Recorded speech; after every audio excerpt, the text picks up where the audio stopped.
nom c'est Pape Abdoulaye Seck, plus connu peut-être sur le nom de Pape Seck. Je suis réalisateur cinéma, réalisateur audiovisuel et je suis producteur aussi, fondateur de Sangomar Original. J'ai d'abord fait des études en cinéma. J'ai commencé les études en 2011, j'ai terminé en 2017, sachant qu'entre-temps j'ai fait une année sabbatique après ma licence en cinéma parce que je voulais observer un peu comment les choses fonctionnent au Sénégal. Donc j'ai quitté là où je faisais mes études, je suis venu au Sénégal pendant 6 mois d'une année sabbatique. Ça m'a permis d'appréhender plus ou moins comment les choses fonctionnent ici. Et quand je suis allé faire mon master, j'ai fait un master orienté en tenant compte des réalités que j'ai eu à observer après ma licence. Voilà. Pour rentrer au Sénégal, bon, de toute façon, moi, j'ai jamais eu une intention de vivre ailleurs qu'au Sénégal.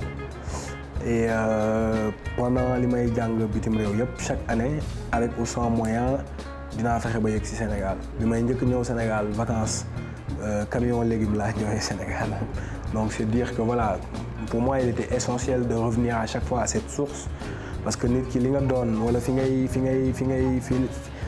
li lay defar fi muy ballee boo fa gëjee rek di nga desee mat li nga doon. Donc c'était un peu ça qui me poussait à revenir à chaque fois. Et après les études, naturellement, bon, je devais rentrer.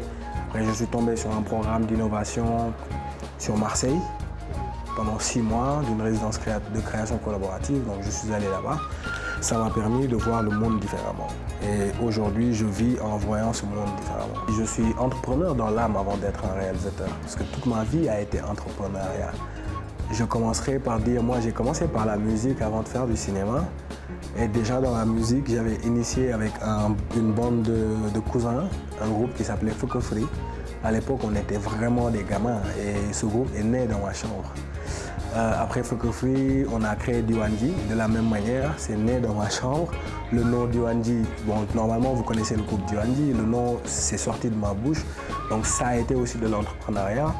Quand on était dans Diwanji aussi, j'avais déjà cette ébullition de concevoir en tout cas des projets, des labels, et on avait pensé au label Diwan Prod avec un certain dispositif de label Diwanji Music, Diwanji Shop, Diwanji Design, Diwanji Film. Mais tout ça, c'était des rêves de gamin. Et en grandissant, en ayant eu la chance de faire des études spécialisées en cinéma, voilà, j'ai juste orienté cette énergie que j'avais, qui n'était pas du tout canalisée, vers quelque chose de plutôt canalisé et de plutôt cadré. Parce que la chance que j'ai eue, c'est comme je l'ai dit tout à l'heure, lors de mon parcours à la résidence de camp, lors de la Hive, voilà, j'ai vraiment appris à voir les choses autrement. Et en voyant les choses autrement, on ne peut pas être dans le même type de quête, dans le même type de résultat. Moi, je suis vers une quête plutôt humaniste, qui met l'humain au cœur de tout. Et quand je dis mettre l'humain au cœur de tout, ça veut dire que quelqu'un peut te faire du tort. Ta véritable force, ça va être d'accepter ce tort, de le pardonner et de continuer à avancer avec cette personne. Donc je suis dans ce type de quête dans ma vie. Bon, Sangomar, disons, c'est un hub. Donc ça veut dire qu'on n'a pas une activité spécifique. Je sais que le fil rouge, c'est la production audiovisuelle parce que c'est ce que je suis. Je fais du cinéma et tout.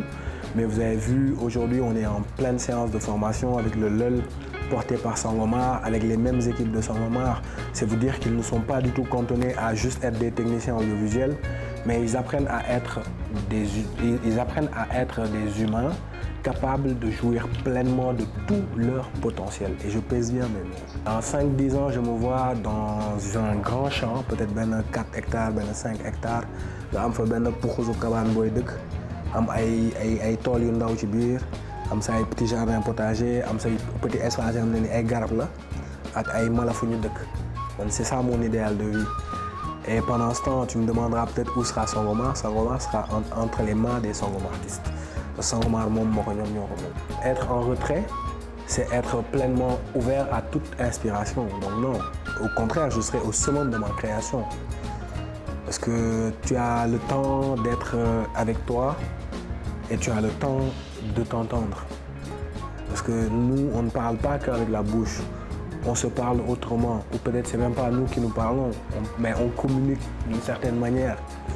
Et oui, quand on est en retrait, quand on est dans la méditation, on arrive à atteindre des sphères et à ouvrir des portes qui nous donnent d'autres possibilités du monde. Ce qui est sûr, c'est qu'avant que Steve Jobs ne crée l'iPad ou le téléphone sans touche, personne n'imaginait que c'était possible. Et si lui, il ne s'était pas à un moment donné isolé dans sa tête ou s'isoler quelque part pour être dans cette quête, il n'allait pas pouvoir ouvrir cette porte. Donc moi, je suis convaincu que tout ce que Dieu a créé et qu'il a caché et que nous jouons avec lui, bien sûr, dans une harmonie, dans une certaine harmonie donnée. Et quand on atteint un certain degré de spiritualité, on arrive à comprendre des choses qu'on n'intégrait pas forcément. Et en comprenant ces choses, bah voilà, de temps en temps, il y a des petites merveilles qui s'ouvrent à nous, mais qu'on comprenne que ce n'est pas à nous, ça ne nous appartient pas. Parce que tout ce que Dieu nous donne, c'est quelque part pour l'humanité. Même si on a des choses mauvaises, ça permet à quelqu'un d'autre d'en apprendre et de ne pas être dans ce cheminement de mauvaises choses. Voilà. Si on dépend du facteur réussite, je ne sais pas si je pourrais citer quelque chose. Parce que pour moi, lu ma def ba mu pare rek mooy loolu atteindre le degré d'imparfait am, donc il faut ma jàll ci leneen.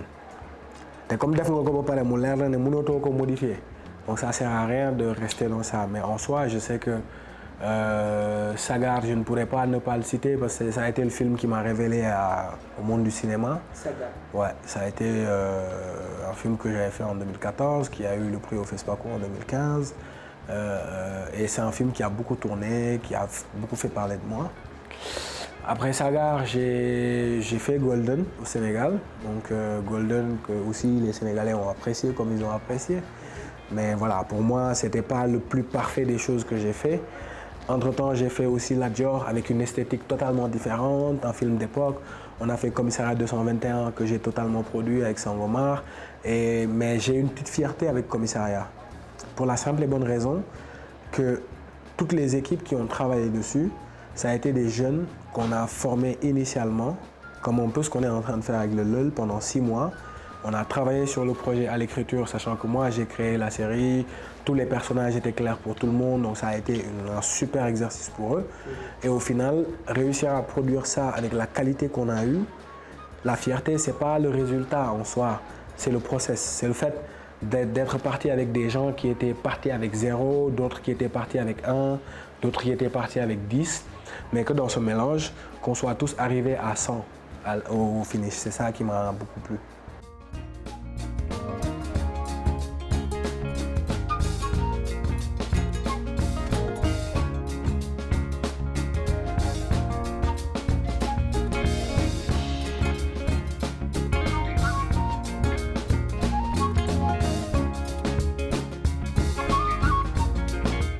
Ah, l'échec, je suis bien, j'aime parler de l'échec.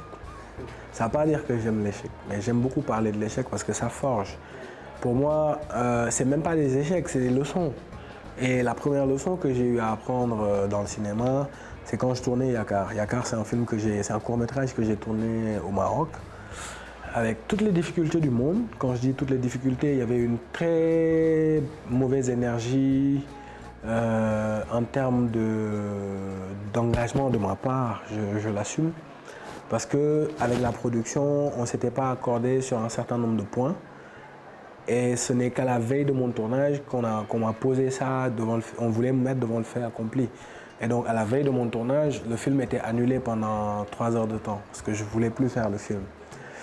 Au final, vu qu'il y a beaucoup de choses qui s'étaient engagées déjà, que ce soit les techniciens, que ce soit les acteurs et tout, à un moment donné, il faut être raisonnable. On est allé faire le film, mais j'étais convaincu que cette énergie négative allait traîner durant tout le film.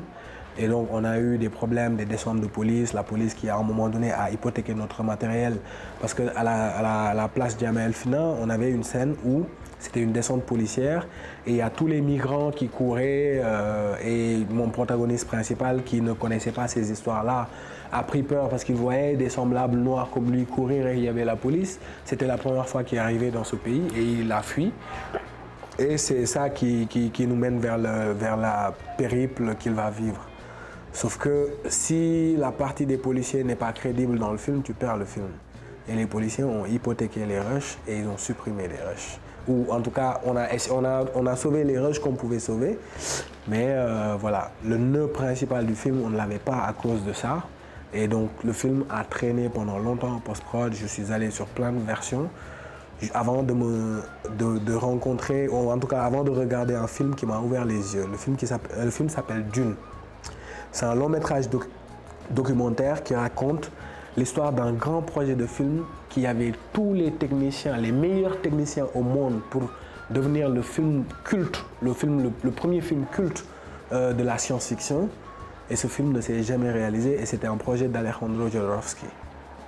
Et quand j'ai vu la résilience, ou en tout cas tout ce qu'il avait comme possibilité, et qu'à la fin il n'a pas réussi à faire son film, mais que ce film a inspiré tous les films science-fiction d'Hollywood, à commencer par Star Wars et autres, parce qu'il avait travaillé sur une Bible et sur un dossier artistique énorme.